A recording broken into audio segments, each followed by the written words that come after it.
Hey everybody, it's Eddie J on crypto. I hope you're having a good one. So here's what's going on. There is a class action lawsuit against 9 influencers, including Ben Armstrong and Stephen Graham. Um, they're being accused of shilling unregistered securities and pushing FTX. So when you stop and think about that, it's one of those things where you sit down and you kind of go, is there really a case there? You're suing people that basically had commercials. So that would be the same as suing Jamie Lee Curtis because she used to sell, what is it, Aptiva or something for your tummy, that yogurt. Um, it's if Aptiva had gone out of business, it's suing somebody because they were talking about Heinz ketchup and all of a sudden Heinz went out of business. I don't understand that lawsuit. Um, I I just don't get it. I think it's just a bunch of people that want to try to get more money elsewhere, unless they were lying, right? Unless they were knowingly lying about it. So I can kind of understand and I don't understand at the same time. And what's crazy about this lawsuit is that it's not just a normal lawsuit; it's a class action. So you've got everybody jumping in and saying, "Hey, it's their fault," that the company went belly up, and we want to point our fingers. And I don't know. I don't know that we should be giving that case legs. I'm not sure. Like I said, it really depends on what they were doing and how they were doing it. In my mind, um, so that's one thing. Now, something that's actually big is the SEC taking it on the chin again. Um, they wanted to stop the purchase of the Voyager assets by Binance.us for whatever freaking reason. Voyager's done, right? It's done. People want to get their money back and whatever it is they want to do, but why are you stepping in? Excuse me. And I'm just sitting there and trying to understand, why would you want to step in? So, the judge said no, the deal can go through. And then they try to get a motion to stay while they appealed the judge's ruling. Judge said no. You had a piss poor case before to stop it, and why? Just why? Nobody understands why, other than to be a thorn in everybody's side for no reason. I can really understand regulators making moves that are actually going to help us, but these are the kind of moves that hurt people. So yeah, nah, get out of here with that noise. So I'm actually happy that the SEC is taking it on the chin right now. If they were so active or so adamant about protecting investors, then maybe they should have been looking at, I don't know, the banking industry. Maybe they should have been looking there. Maybe they should be looking at who's powering the banking industry, the deals, the back office deals that happen. Just there's a ton there. There's a ton of action going on there that have to be mindful of. I'm not saying that there's bad things going on. I'm saying that there's a lot going on in that space that you have to be mindful of. It's not that difficult. It's not that freaking hard, right? If you want to mind the crypto business, then create guardrails. Create guardrails taking a pragmatic approach to legislation and regulation. Period. Be transparent. Don't just act because you think, or feel a certain way about crypto. Um, just look at the banking industry now and these wild, bailouts. Look at First Republic. The biggest banks in the country are having to fork up $5 billion each to deposit into First Republic. The next tier down from those major banks, that second tier, has to kick up $2.5 billion each. And the tier after that has to kick up $1 billion each. Creative, right? That's a creative bailout. That's nuts. Um, with Silicon Valley Bank, there were assets. In this situation, I don't know if there were assets. I have no idea. I have no idea. I don't know what kind of guarantees that the FDIC or whatever other regulator has put forward, I don't know. I don't know if there were any guarantees. It could have been, no, you know what? You guys have to bail yourselves out. Go do it. Go do it now. Could have been as simple as that. We won't know for a period of time until all the news gets out. So I'm not freaking out about it. I'm really not. Right? I'm kind of more like, well, I guess this is why I don't put a huge amount of money into banks. I mean, I'm not trying to be put in a situation. I mean, I want you to think about this. Etsy couldn't pay their sellers. Shopify couldn't pay some of their sellers. They had to wait until the SVB situation was rectified. Think about that. Be put in that situation where I can't get to my money. Imagine, I mean, you had people that, eat from that, have roofs over their head from that. And it was disrupted and put into turmoil for days. Don't know if I'm going to have dinner, food in my belly. Don't know if I'm going to have a roof over my head. Can't sell. I want you to stop and think about that. So think about this. They have their products on Etsy, and for a period of time, they had to stop and go, holy crap, I can't even sell my products because I don't know if I'm going to get paid if I continue selling, and I don't know if I'm going to get paid from what I've already sold. So I think that, that particular situation created a lesson for us. Pay attention to risk. As a regular person, you should be paying attention to risk. Banks have risk officers. Companies have risk officers. You need to manage your risk. No matter how big your business is, no matter how small your business is, you need to manage your risk. It's a big deal.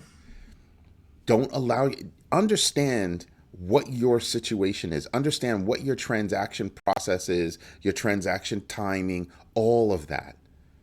Don't allow yourself to be put in that situation again. Anyway, that's something else. So now the FDIC is also on their heels. Why?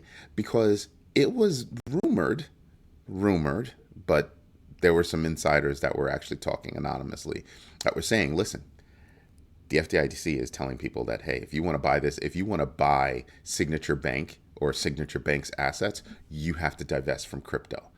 Like, what? I'm sorry, what'd you say? Yeah. That's what was going on. And now they're saying, no. That's not what we said. No, we never said that. I don't know. Signature Bank, from what I saw, from all the news that I've read, all the research I've done, was a solvent bank. They were having troubles, rectified the situation, and were a solvent bank by the time the FDIC decided to step in. So why? You should have left them alone, right? That should have been it. They had already made significant moves to decrease their crypto holdings, their crypto posture, everything. Hey, we're still in crypto, but we're only going to do this for $100,000 and above. Yeah, that decreases your exposure in a major fashion. Major fashion. Right? Because you figure whoever you're handling transaction for has got to be a big entity and can handle it. Cool.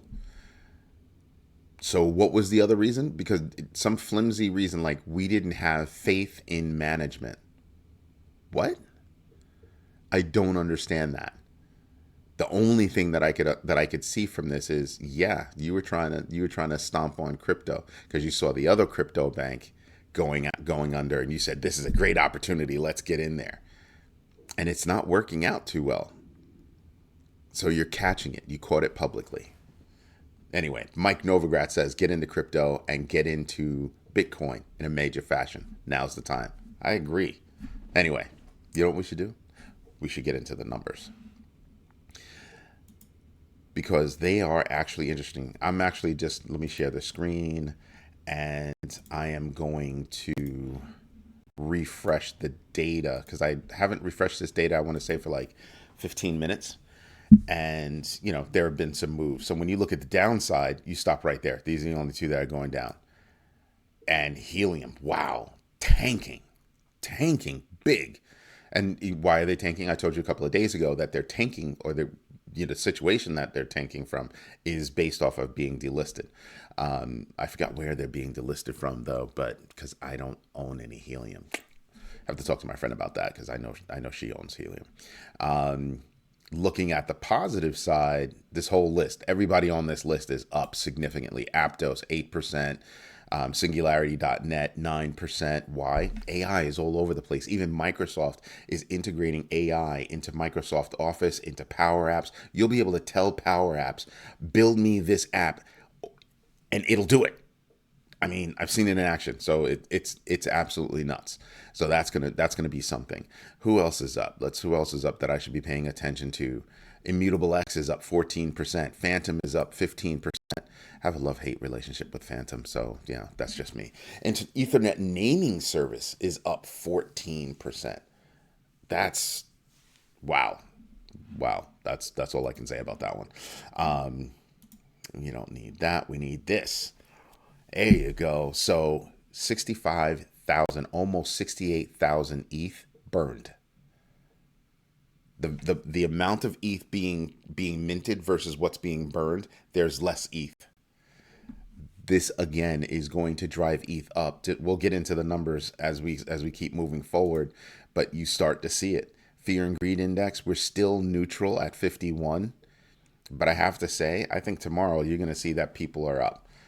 I think people are going to start thinking that things are getting better. This overall view, I think, is due to the banking situation and the lack of surety in that space. That's really how I'm looking at it. DeFi Llama, 66 billion in total value locked. Not bad. Now, here's the big one. There you go. Do you see this? Look at my crosshairs. Do you see this? That's right. We hit above 26,000. Right? Let me bring this down a little bit. We hit above 26,000. I had a line at 26,538. Right there. You see right there. That's when we hit that. And now we've gone above to 26,743.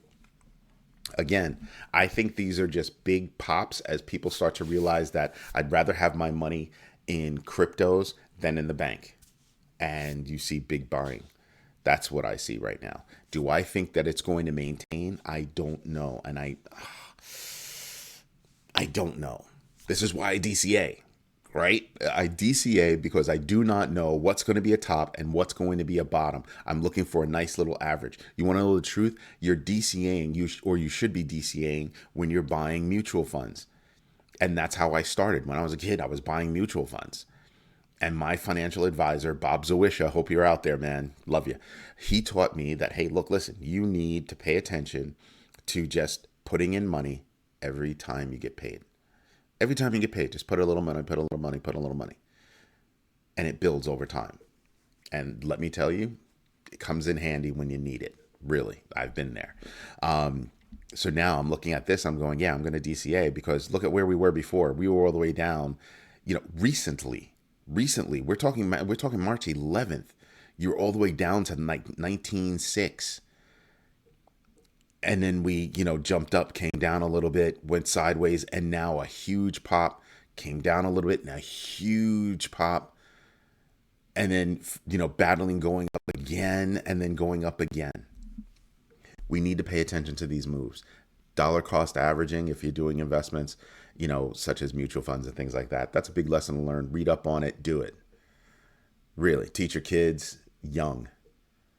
Like you give them a piggy bank, I would not be giving them a piggy bank. I want to give my kids piggy investments, right? I want them to learn how to make their money work for them. Putting money in a bank, to me, is not having your money work for you. That's just me.